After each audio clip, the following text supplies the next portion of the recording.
सत्संग को 3 भागों में डिवाइड किया गया है। एक होता है दर्शन का सत्संग, एक होता है स्पर्श का सत्संग और एक होता है समागम का सत्संग। दर्शन का सत्संग क्या है? ऐसी बहुत सारी जगह है, ऐसे बहुत सारे साधु हैं जिनके पास जाके आप बातें नहीं करते हो, कुछ सुनते नहीं हो, उनको देखते हो और देखने भर से आपको सब मिल जाता है।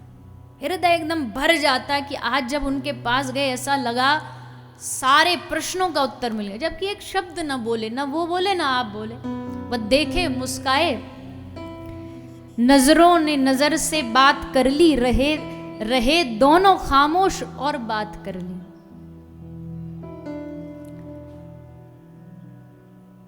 केवल दर्शन किया और सत्संग हो गया। और ये सत्संग सबसे उच्च कोटि का होता है, जहां शब्द नहीं होते पर भावनाएं होती है। सबसे उच्च कोटि का सत्संग, एक एक शब्द ना बोला जाए पर देख के सब मिल गया, ये होता है दर्शन का सत्संग। ये सौभाग्य से मिलता है, बहुत रेयरली मिलता है, क्योंकि ना तो ऐसा कोई विशेष साधु हमें मिलता है और ना ही हम भी इतने उच्च पद पे पहुंचे हैं कि भाई हमारा भाव इतना बढ़ जाए कि दर्शन से ही सब पाले। पर अगर ये दोनों कॉम्बिनेशन मिल गए तो शब्द खत्म हो जाते हैं। देखो, ये सत्संग और प्रवचन जानते हो कब तक है? ये सत्संग और प्रवचन बस जब तक है जब तक हम पूरी तरह डूबे नहीं हैं। जिस दिन पूरी तरह डूब जाएंगे बोलती बंद हो जाएगी, प्रवचन देने वाले प्रवचन नहीं दे पाएंगे। गंगा जी में जब तक डुबकी नहीं है तब तक ही बात कर रहे हो, डुबकी लगाने के बाद कोई बोलता है भला? पूरा डूबने के बाद जुबान बंद हो जाती है। जिस दिन हम पूरे डूब गए ये कहना सुनना सब बंद हो जाएगा। अभी डुबाने के लिए कहा जा रहा है। ये होता है दर्शन का सत्संग, एक होता स्पर्श का सत्संग। संतों का छूना भी सत्संग होता है। सच्चे महापुरुष का छूना, स्पर्श करना, ये भी सत्संग है। कई बार हमारे भीतर सद्गुरु संत छू करके अपनी सारी शक्ति, अपनी एनर्जी, अपनी भक्ति सब ट्रांसफर कर देते। करंट को छू लो, उसे कहना थोड़ी पड़ता है कि भैया अब तू हमारे भीतर आ जा, छू लोगे तो पकड़ लेगा। संतों का स्पर्श भी सत्संग होता है। इसलिए संतों के चरण छूने का इस दुनिया में सबसे ज्यादा महत्व माना जाता है। आदमी जाएगा संतों के पास तो सबसे पहले क्या करेगा? क्या करेगा? आज के जमाने में तो सेल्फी लेगा। पर जो संतों की महिमा जानते हैं वो सबसे पहले स्पर्श भी उनकी आज्ञा होगी तो कभी भी संतों को बिना उनकी आज्ञा के छूना नहीं चाहिए, स्पर्श नहीं करना चाहिए। पहले जानो अगर उनकी अनुमति है चरण छूने की तो ही छू। ये होता स्पर्श का सत्संग, छूने भर से। हमारे ब्रज में एक बाबा हुए, अगर जो भक्ति वैष्णव समाज से जुड़े, ये नाम कोई अछूता नहीं है, कोई अज्ञानी नहीं हो सकता इस नाम से। पूज्यपाद श्री राधा बाबा जी महाराज भक्ति राज्य के बड़े बड़े मूर्धन्य संत हुए। एक हुए राधा बाबा जी, एक हुए भाई श्री हनुमान प्रसाद पोद्दार जी, जिन्होंने गीता प्रेस की शुरुआत करी। भाई जी भी बड़े परम भक्त थे। राधा बाबा जी की जीवनी पढ़ो। राधा बाबा जी पहले शिव भक्त थे, बड़े तगड़े शिव भक्त थे। बिहार का उनका शरीर था। सारे भारत में भ्रमण किया, हिमालय गए, तप किया, ये किया, सारे साधन ट्राई करके देख लिए। ये जो साधु संत होते हैं ना, ये भी जगह जगह पहले थोड़ा थोड़ा चखते हैं कि कहाँ कौन सा रस आनंद है, फिर एक जगह कहीं जाके अटक जाते हैं। तो राधा बाबा जी पक्के कट्टर निराकार के भक्त थे, एकदम कट्टर वाले। उनको ये तक नहीं पता था कि भजन होता क्या है, ये रस साधन क्या होता। क्या हुआ, एक दिन गए गोरखपुर गीता वाटिका, भाई श्री के पास गए। कोई जान पहचान नहीं थी दोनों की। भाई श्री गृहस्थी थे, राधा बाबा जी सन्यासी थे। जबकि सन्यासी किसी गृहस्थी के पांव छुए ऐसा हो नहीं सकता। लेकिन श्री राधा बाबा जी ने गए और जाकर के भाई श्री को चरण छुए, माथा छूमा और भाई श्री ने राधा बाबा को गले लगाया, और जैसे गले लगाया राधा बाबा के अपने आप आंसू बहने लगे।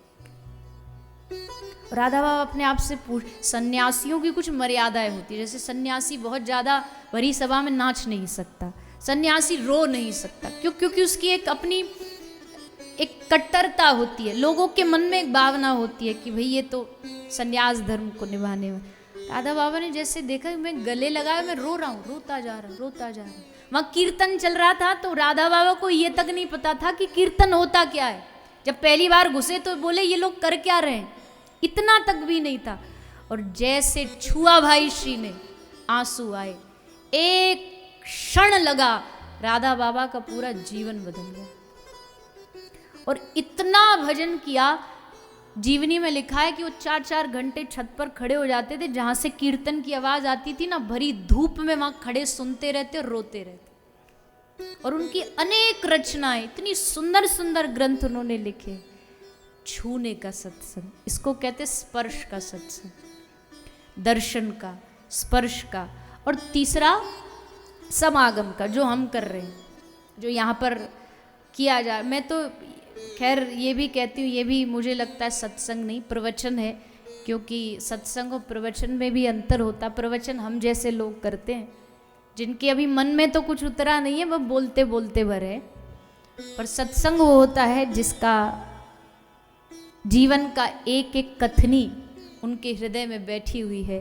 और ऐसा सत्संग जिस दिन हमें जीवन में प्राप्त हो जाता है, उस दिन हमारे हृदय में और हमारी आंखों के सामने हमें ठाकुर जी नाचते हुए नजर आएंगे, नृत्य करते हुए नजर आएंगे। अब कहोगे जी नहीं, हम तो यहाँ ऐसे बहुत सारे लोग हैं जिनका अभी अभी यही फर्स्ट क्लास लग रही है, उनका फर्स्ट एडमिशन है। बहुत सारे परिवारजन हैं, बोला हम तो पहली बार आए कथा सुनने, पहली बार कथा सुन रहे। ये हमारी अभी आपकी केजी से शुरुआत हो रही है, पर अब ये फर्स्ट लास्ट नहीं होना चाहिए। हमें तो पता ही नहीं था, वो कथा में इतना भी आनंद आता है, कथा ऐसी भी होती है। ये शुरुआत है, एंड नहीं है। एक बार सुन करके ये मत कह देना जाके, बोला हमने तो सुन रखी है, हमको तो पता है सब। सारा जीवन भी, कई बार लोग मुझसे पूछते हैं, कथा कराने आते तो पूछते हैं, अब केवल भागवत करती हो या कुछ और भी करती हो? मतलब कहने का कि राम कथा या शिव पुराण या कुछ और, देवी भागवत ये भी कर देती हो कि भागवत ही करती हो?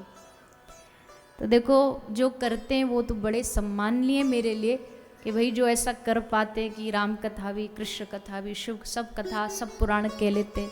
और मुझे ऐसा लगता है सारा जीवन कथा कह कर के अगर मैं भागवत के एक श्लोक की भी अच्छे से व्याख्या पूरे जीवन भर कर पाऊं तो मेरे लिए वही बहुत काफी है। नहीं हो सकता, इतना अथाह गहरा डूबा हुआ ग्रंथ है श्रीमद् भागवत। कोई ये ना सोचे कि सिर्फ भागवत नहीं, ये भागवत का एक श्लोक समझने में पूरा जीवन निकल जाएगा, इतना गंभीर ग्रंथ है। और अगर इस सारी भागवत का कोई ये कहे कि जी सार हमें बता दो, तो वैसे तो आज बोलेंगे उसके विषय पर भागवत सुनी और भागवत सुन करके कृष्ण नाम, राम नाम, हरि नाम हृदय में न बैठा तो क्या लाभ भागवत का।